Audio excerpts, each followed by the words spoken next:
setting the scene for the SEC with new quarterbacks for the 2025 season. New faces and high expectations for Texas, Georgia, and Alabama, all entering the season with fresh starters. Will Arch Manning live up to the hype? Can others disrupt the established order? Arch Manning with the Texas Longhorns, a name loaded with legacy and expectations. He's one of the Heisman favorites, even before getting extensive SEC starts. Yet a bold projection that many have for him see him as the conference breakout star if he overcomes the early season inexperience, which we will certainly find out game one as Texas takes on the Ohio State Buckeyes. And for Texas, it's a big game for Arch Manning, but it's also a big game for the Ohio State quarterback, Julian Sayin.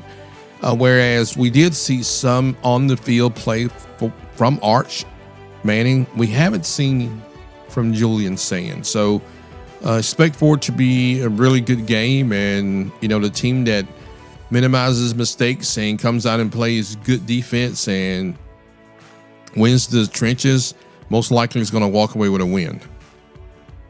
For Georgia, they have Gunnar Stockton. Gunnar Stockton is the perceived starter for the Georgia Bulldogs this season. We got a glimpse of Gunnar Stockton when he got thrown into the SEC championship last season after Carson Beck went down with an injury. And Gunnar played well outside of throwing that one interception. He did okay. And, Georgia goes on to win the SEC championship. And then, of course, they make it to the playoffs. So now Gunnar's thrown into one of the biggest games of his entire short career at Georgia, playing starting quarterback against Notre Dame. Now, Notre Dame was no joke last season. They had a really good defense. Offense wasn't elite, but they were good. And, there were a lot of things going on with Georgia. I'm not making any excuses. You got a new starting quarterback. The offensive line wasn't really good. There's injuries. Wide receivers, have been dropping balls all year and so forth. But, nevertheless, that's Georgia's responsibility to get the team up ready to play in these big games. And as we saw, Gunnar didn't play bad, in my opinion. I just felt like the offensive line, the running back room, as well as the wide receivers, I just felt like just those three areas were lacking last season. And I think it affected that game. And like I said, that's not taking anything away from Notre Dame, because Notre Dame played very well last season, and kudos to them for, getting that win. So now we go into 2025. You got, Gunnar Stockton now. Like I said, he is perceived to be the starting quarterback for Georgia this year.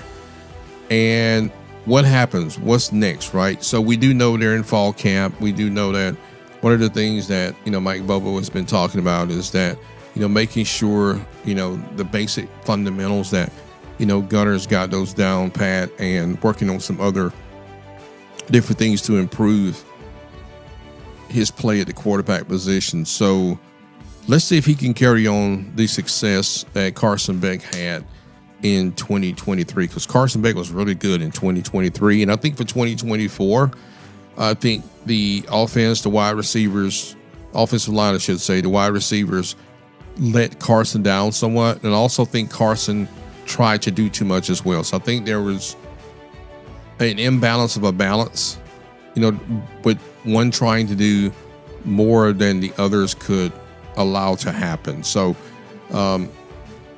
in the end of the day, Carson's transferred to Miami. Wish him nothing but the best. Hope it all goes well for him. And expecting some good things out of Gunnar Stockton. He's got an improved wide receiver room and an improved running back room. And I think the offensive line will be improved this season as well.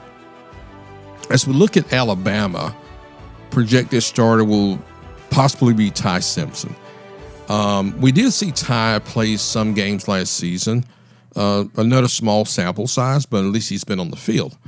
He is following Jalen Milroe, who was their quarterback from last season. I think Jalen Milroe was actually the leading rusher on the team last season also. But there's early buzzes coming out of Alabama saying that this could be a breakout campaign if all the cards in the right places for Ty Simpson. So as we look at returning starters, the first one that comes to mind is DJ Lagway at Florida. He played well in 2024 when he was on the field. He has elite arm talent, and the only thing you have to be concerned about with DJ is if he can stay healthy.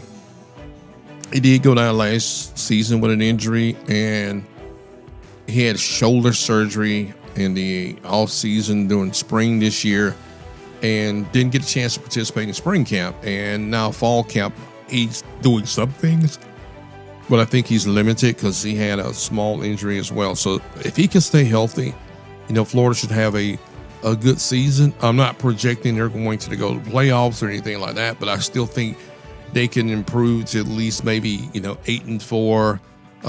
Who knows? They may get an upset somewhere on the road and maybe go 9-3, but they have a tough schedule. So if DJ stays healthy, I really feel like Florida's got a really good defense this year and a good offensive line. So the running back room is stout. So expect some good things out of Florida, provided, like I said, the quarterback can stay healthy. LSU, their quarterback, Garrett Nussmeier, he's considered to be possible Heisman candidate as well. He's the most experienced returning quarterback in the SEC. He threw for over 4,000 yards in 2024. Safer stat line bet this year, though turnovers were a concern. So if he can manage those turnovers, and just like DJ, if he can stay healthy and his wide receivers step up and that offensive line steps up and they do what's needed, LSU could certainly be a playoff team. South Carolina has Lenore Sellers. And Lenore Sellers was one of the most impressive quarterbacks last season that we saw. He won SEC Freshman of the Year.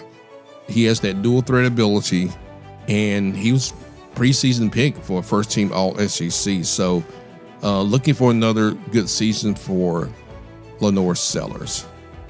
So Oklahoma, their quarterback transferred out. So Oklahoma goes into the transfer portal and they bring in John Mateer.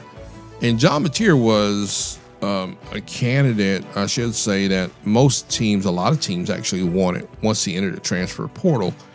But he went to Oklahoma, and I think his offensive coordinator went to Oklahoma with him. And he is certainly being looked at as a major breakout star this season. He's stylish. He has wheels. He can certainly run. And don't be surprised if John Mateer is, at the end of the season, one of the Heisman candidates as well. There's others to watch also. You have Ole Miss with Austin Simmons. He could lead the SEC in passing yards under Lane Kiffin's offense. And we know Lane likes to air it out. Really good play caller, understands the offense. So expect good things out of Austin Simmons. Then you also have from Vanderbilt, Diego Pavia. Diego Pavia, SEC Newcomer of the Year. He's solid.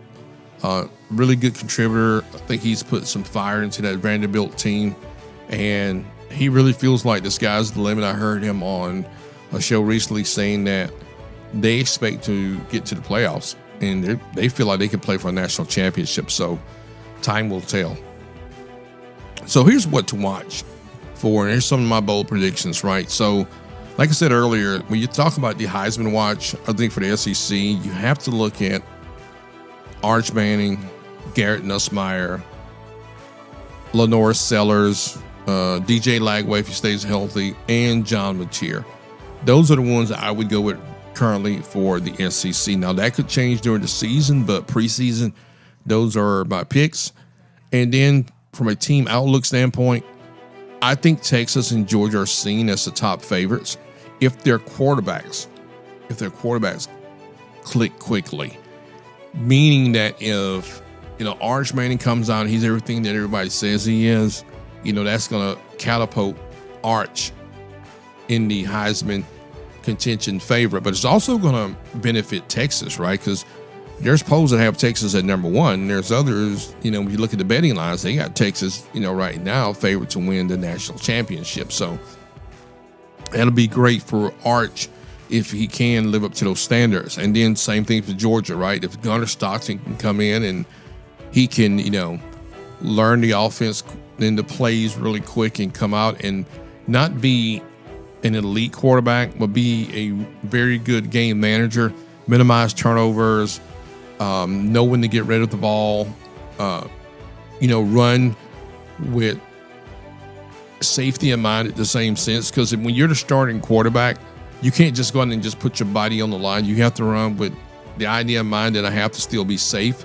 because, we still got not just the rest of that game to finish, but you got the entire season. So, you have to still play aggressive, but yet be safe, right?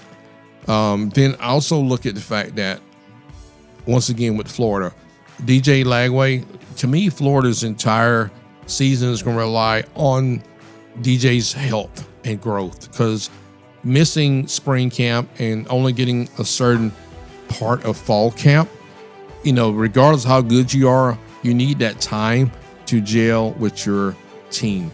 So we'll see how that goes for DJ. And John Mateer, he could really transform Oklahoma's offense and really help take them to the next level. It'll be interesting to see how they perform, especially when they play against Michigan and Texas this season.